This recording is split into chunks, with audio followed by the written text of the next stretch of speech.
Alright, so I'm going to pick up where we left off in the first video where we did these cast on stitches, and I'm going to treat this project like I'm just knitting a simple scarf, and so we're going to learn a knit stitch going from here.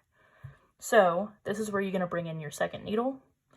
We're going to take this second needle in the right hand, kind of holding like you're shading with a pencil, like this, where it's resting on these three fingers back here, my thumb on top, and I like to hold this pointer finger up towards the tip of the needle just for leverage. This other hand is going to be a lot softer, kind of in the same position, but I keep this finger underneath a lot just so that I have room to get this one in there. So for the very first stitch, and they're all going to be the same, but we'll go over it a few times. For this first stitch, I'm going to take this empty needle, put it at the base of this stitch underneath, and try to get in between that loop. Kind of like this. That's how it looks from both sides, so that it's sharing the loop with the first needle. And then my two fingers on the first hand are holding that excess string that's coming from my ball of yarn, like a pair of scissors.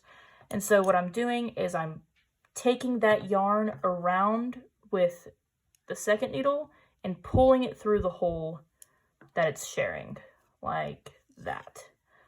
And then this is how it should look from both sides. And then we're going to lift it off like that. And so the second one, we're just going to go in again at that base of the stitch where it looks kind of like a knot. Go through so that it's sharing the loop with the other needle. Take the string, kind of loop around it, and pull that string through to create another loop, and then you pull everything off the end. So we're going to go through again at that stitch, go around to get that yarn through, and then up.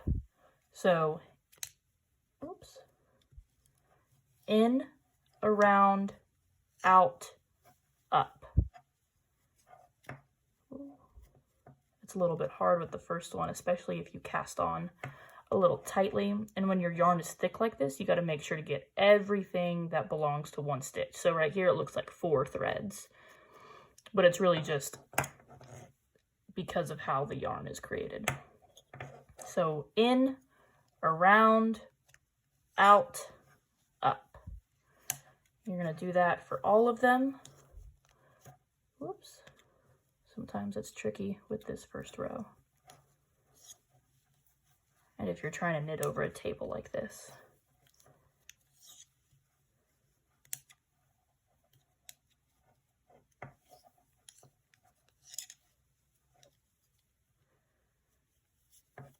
It's a lot more graceful if you're doing it straight up and down, relaxed while watching something on TV.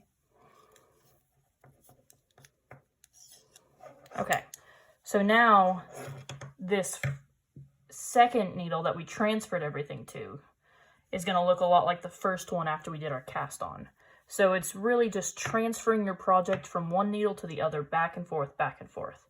So this looks a little clunky because we had that very first stitch where the yarn began kind of tucked underneath there. So you can give that just a little bit of a tug, not too much. You don't want to tighten this because then it'll be very hard to work with. So just kind of keep it loose, but not too loose. You'll feel it out as you get some more practice. I'm just going to do one more row. I like to kind of get this out of the way. Later into the project, it'll be so far down that you won't have to worry about it. But again, this needle is empty. I'm holding it like this, like I'm going to shade with a pencil. This side is open, and I'm fitting that feeder yarn through my 2 fingers like a pair of scissors. So this second one is a lot easier to do because we're away from the base stitches. Whoops.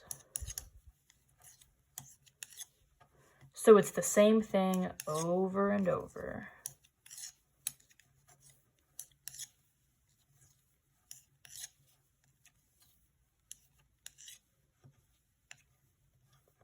Ooh, this last one can be kind of tight sometimes, so take your time.